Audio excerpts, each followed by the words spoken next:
என் நெஞ்சில் குடியிருக்கும்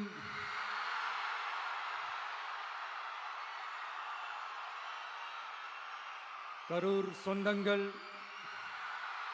உங்கள் அனைவருக்கும் என்னுடைய வணக்கம்.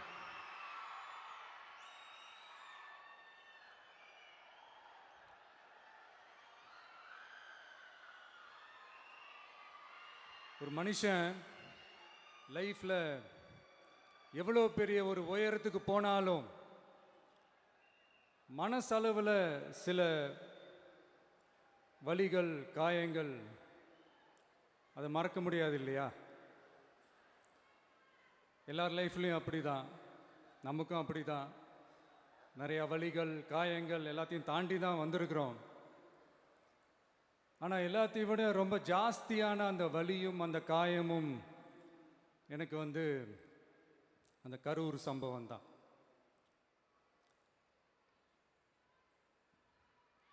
மக்களை சந்திக்கணும், மக்கள் பிரச்சனைகளை எடுத்து பேசணும். அதுக்காக தான் அந்த மக்கள் சந்திப்பு பயணத்தை தொடங்கி திருச்சி, அரியலூர், நாகப்பட்டினம், திருவாரூர், நாமக்கல், கரூர் அப்படின்னு சொல்லிட்டு போயிட்டுருந்தோம். அரியலூரில் அந்த மீட்டிங் முடிச்சுட்டு பெரம்பலூர் போகிறதுக்கு முன்னாடி அந்த பெரம்பலூர் போலீஸ் எங்களை அலர்ட் பண்ணாங்க. சரிங்க, கூட்டம் கொஞ்சம் ஜாஸ்தியாக இருக்குது, லேட் ஆகிடுச்சு, வராதிங்க அப்படின்ட்டு. So we had no choice. Police சொன்னால் நம்ம அதை ஒபே பண்ணி தானே ஆகணும். அதே நேரத்தில் பெரம்பலூர் மக்களோட அந்த சேஃப்டியும் மைண்டில் எடுத்துக்கிட்டு ஒரு மன வலியோடவே திரும்ப போயிட்டோம். அதுக்கப்புறம் பெரம்பலூர் தொகுதி மக்களுக்கு மன்னிப்பும் கேட்டோம். அதே மாதிரி நாமக்கல் அந்த மீட்டிங் முடிச்சுட்டு கரூர் வரும்போது அந்த கரூர் போலீஸ் எங்களை அலர்ட் பண்ணியிருக்கலாம்ல.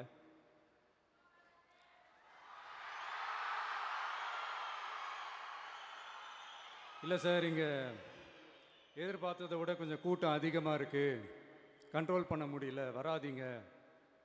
அண்ட் போலீஸ் நினச்சா அவங்க அந்த மீட்டிங்கே கேன்சல் பண்ணலாம். ஏதோ தப்பாக இருக்குது, ஏதோ தப்பாக தோணுது அப்படின்னு நினச்சிட்டாலே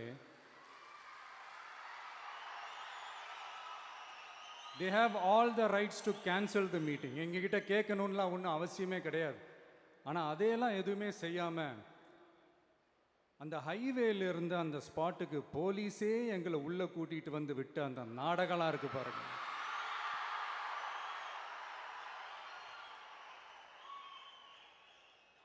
நம்பிட்டேங்க, முழுசாக நம்பிட்டேன். அன்னைக்கு இருந்த அந்த கரூர் போலீஸ் பேசும்போது தேங்க்ஸ்லாம் சொன்னேன் அவங்களுக்கு. எனக்கு தெரியாது இப்படி ஒரு நாடகம் நடக்கும். இதுக்கெல்லாம் யார் காரணம்? இதெல்லாம் யார் சொல்லி செஞ்சது? இப்படி பண்ணுங்க, அப்படி பண்ணுங்க, சப்போஸ் அப்படி நடந்தா இப்படி பண்ணுங்க, சப்போஸ் இப்படி நடந்தா இந்த மாதிரி இன்ஸ்ட்ரக்ஷன்ஸ்லாம் கொடுத்து அந்த ப்ரெஷர் போடுறது யார்?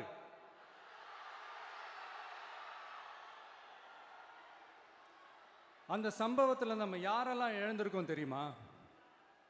ஒரு டிவியில் என் படமோ பாட்டோ வந்துச்சுன்னா, அம்மா விஜய் மாமா, அம்மா விஜய் மாமா அப்படின்னு சொல்லி அவங்க அம்மா கிட்ட சிரிச்சுக்கிட்டு அந்த டிவி ஸ்க்ரீனை போய் தொட்டு முத்தம் கொடுத்துக்கிட்டு என் அக்கா தங்கச்சிங்களோட தங்க பிள்ளைகளை இழந்திருக்கோம்யா. மழலை கூட சரியா வராதப்போ ஒரு பேப்பர் மேகசினில் என் ஃபோட்டோவை பார்த்தா அது சிரிச்சுக்கிட்டு அந்த கள்ளங்கபடம் இல்லாத அந்த சிரிப்பு, அந்த கடவுள் மாதிரி இருக்கிற அந்த பச்சை பிள்ளைங்களை இழந்திருக்கோம்யா. என் அக்கா தங்கச்சி, அண்ணன், தம்பி, குடும்ப உறவுகளை இழந்து அந்த வலியோட இருக்கிற என்ன நீங்கள் ஏளனமா பேசுறீங்களா? என் மேலே பழிய தூக்கி போடுறீங்களா? இப்படி ஒரு சம்பவம் நடந்துருச்சு. இது ஏன், எதனால, அதுக்கான பின்னணி என்னன்ட்டு அந்த வலியோட வீட்டில் உட்கார்ந்துட்டு இருக்கிறேன். ஓடி ஒளிஞ்சிட்டான்னு வர சொல்றீங்களா? வாயின்னு முன்ன இருந்தா என்ன வேணாலும் பேசுவீங்களா?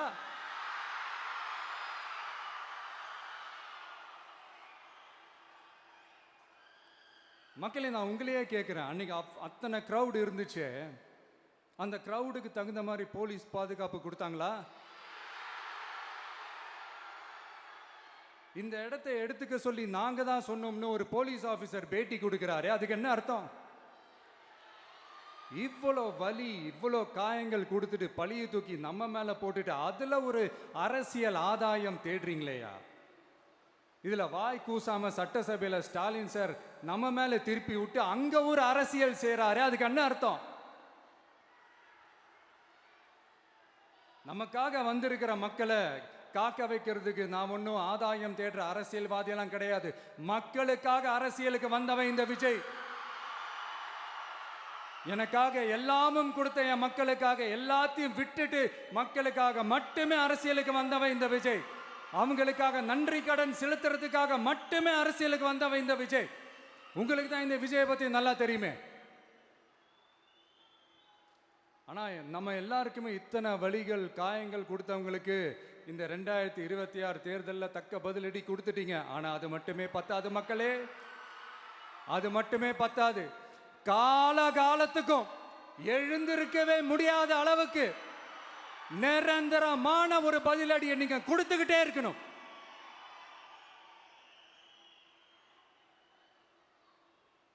இப்படிலாம் பண்ணா நான் மக்களை விட்டு ஓடிடுவேன் நினைப்பா? யார் என்ன ஓடினாலும் நான் மக்களை விட்டு எல்லாம் ஓட மாட்டேன். அன்னைக்கும் சொன்னேன், இன்னைக்கும் சொல்றேன், நாளைக்கும் சொல்றேன், தில்லா சொல்லுவேன், கெத்தா சொல்லுவேன். பணமா ஜனமா அப்படின்னு கேட்டா என் ஜனம் தான்டா எனக்கு முக்கியம்.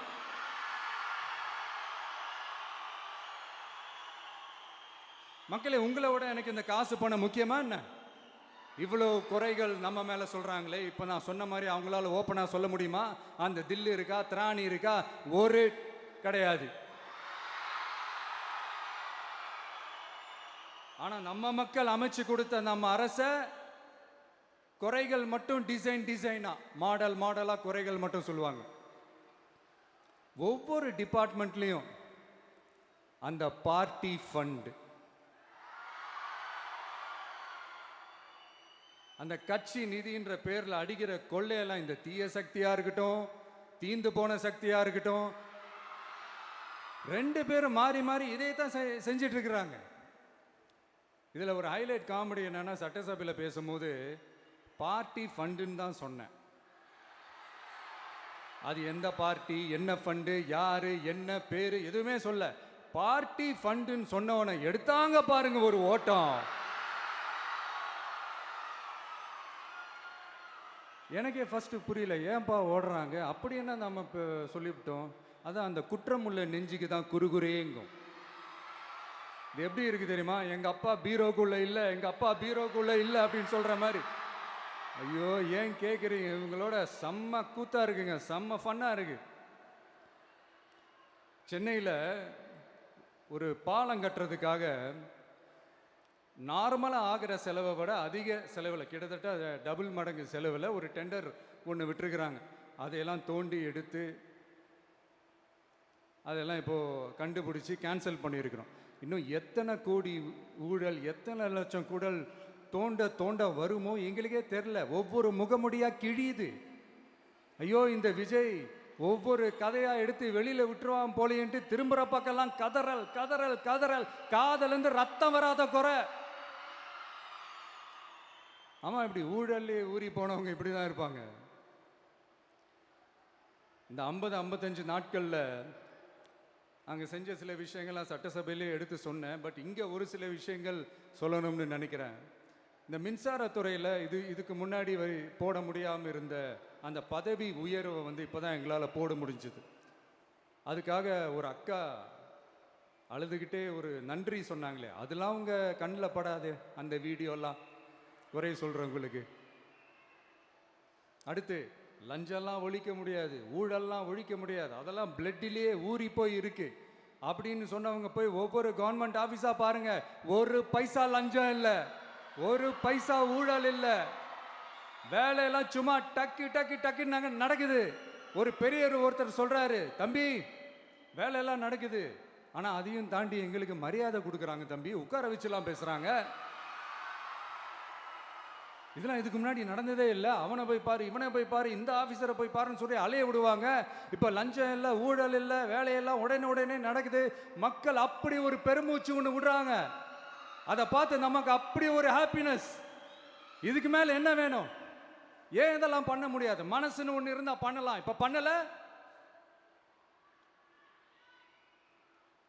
அதே மாதிரி இந்த எல்என்டி நிறுவனத்தோட 18,600 crore-க்கு 3 திட்டங்கள் அந்த ஒப்பந்தம் அந்த கையெழுத்து போட்டிருக்கிறோம். கிட்டத்தட்ட 8,200 பேருக்கு வேலை வாய்ப்பு. நான் சொல்கிறது அந்த 3 மாவட்டத்தை சேர்ந்தவங்களுக்கே அவ்வளோ வேலை வாய்ப்பு. குறுவை சாகுபடிக்காக 134 கோடியில் அந்த சிறப்பு தொகுப்பு திட்டம் அறிவிச்சிருக்கிறோம் நம்ம விவசாயிகளுக்காக. இப்போவும் சொல்கிறேன், நம்ம விவசாய பெருமக்களே, உங்களோட இந்த அரசு கூடவே நிற்கும். பெண்கள் பாதுகாப்புக்காக சிங்கப்பெண் அதிரடி படை, அது உங்களுக்கு நல்லா முன்னாடியே தெரியும். வரப்போகிற அறிஞர் அண்ணா அவர்களுடைய பிறந்த நாளில் உங்கள் அண்ணனுடைய அரசில் தாய் மாமன் தங்க மோதிர திட்டம் அறிவிக்கப்படும். இதெல்லாம் கேட்டாங்களே, வாக்குறுதி கொடுத்தீங்களே, என்னாச்சு என்னாச்சுன்னு. இந்த தீய சக்தி மாதிரி ரீல் தாய் மாமன்லாம் கிடையாது, ரியல் தாய் மாமன். எப்படி ரியல் தாய் மாமன்.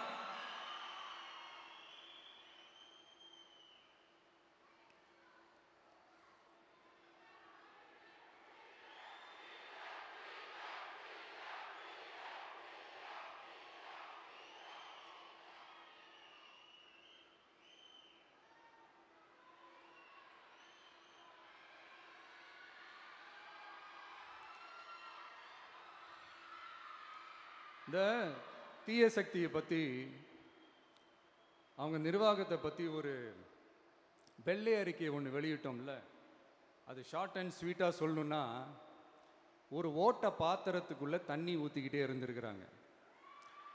பாத்திரம் எம்டியாகவே இருந்திருக்கு, ஆனால் ஊற்றின தண்ணி தான் எங்கே போச்சுன்னு தெரில. கடவுளுக்கு தான் வெளிச்சம்.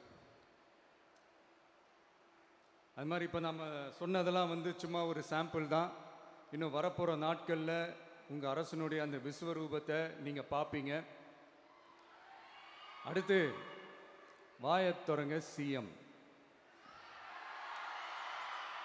அடாடா, உங்கள் சிஎம் நெஞ்சிலேயே குத்திட்டு வந்தீங்க பாருங்க, அதெல்லாம் வேற லெவல். பேசுங்கன்றீங்க, பேசுனா எந்திரிச்சு ஓடிடுறீங்க.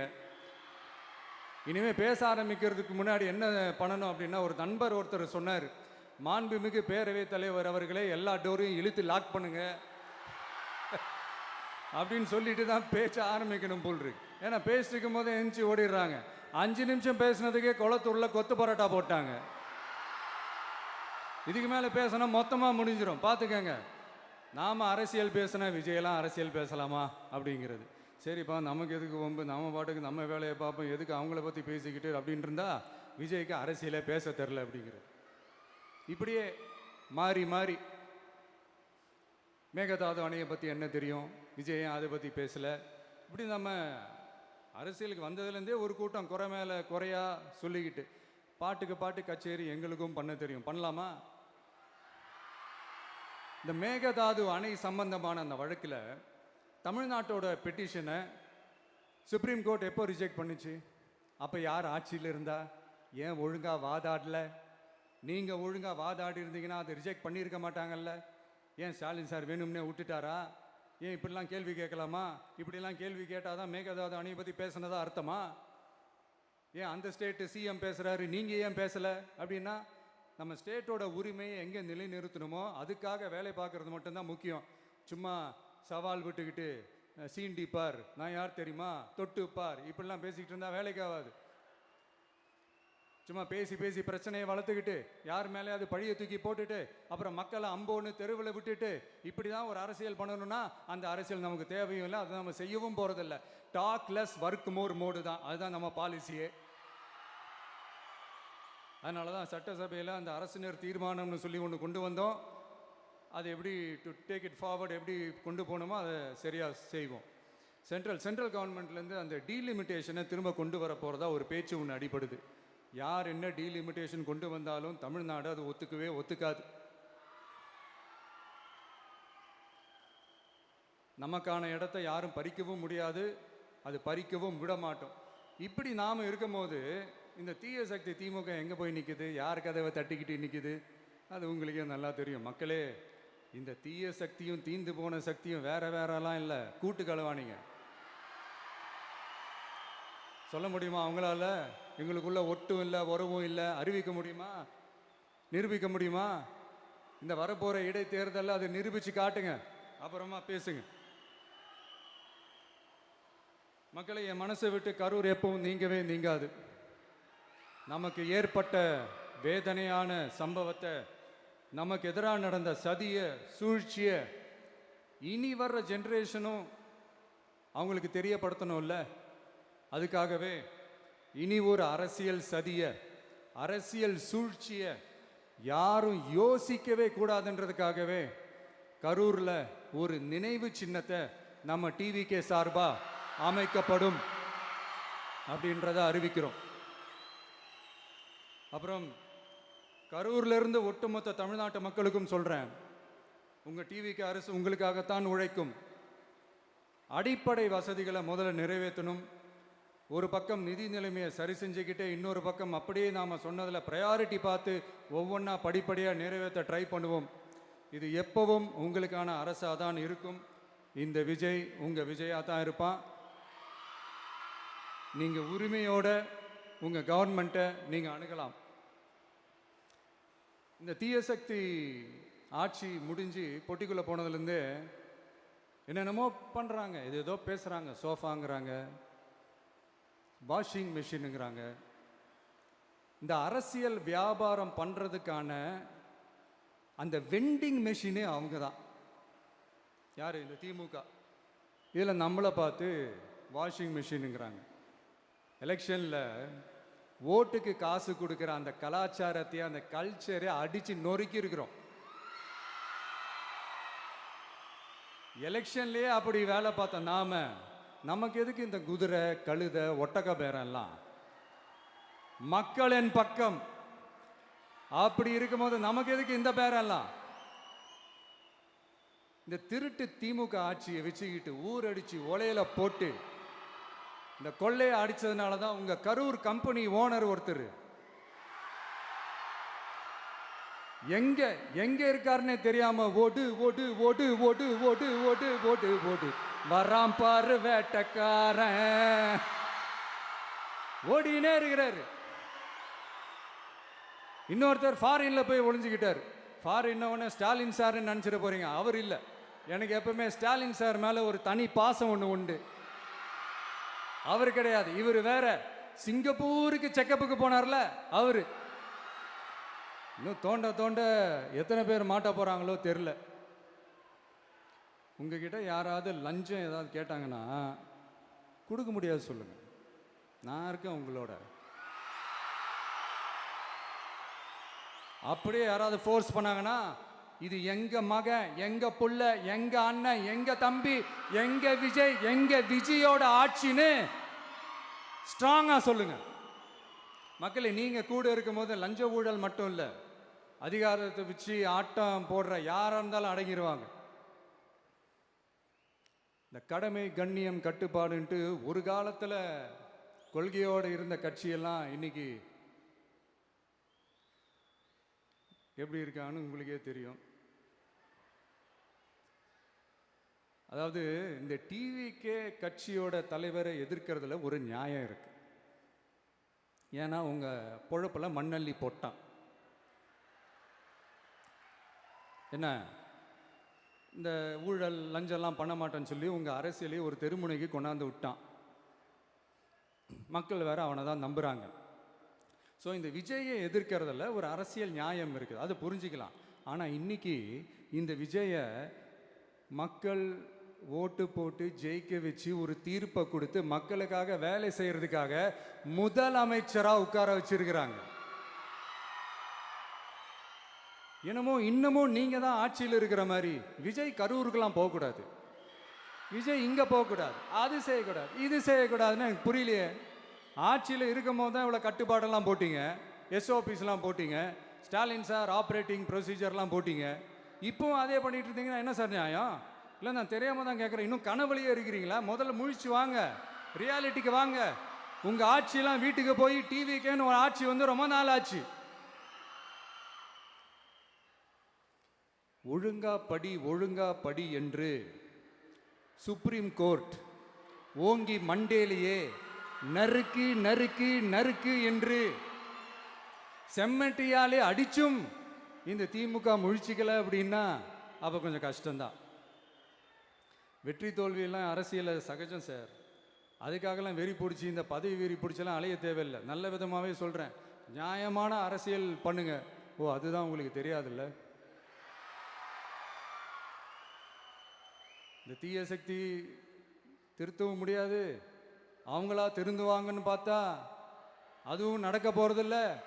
அதனால் வரப்போகிற இடைத்தேர்தலில் மக்களே இந்த தீய சக்தி திமுகவை நல்லா வெச்சு வெளுத்து விடுங்க. கான்ஃபிடண்டா இருங்க மக்களே, நல்லதே நடக்கும், வெற்றி நிச்சயம். மீண்டும் சந்திக்கும் வரை நன்றி, வணக்கம்.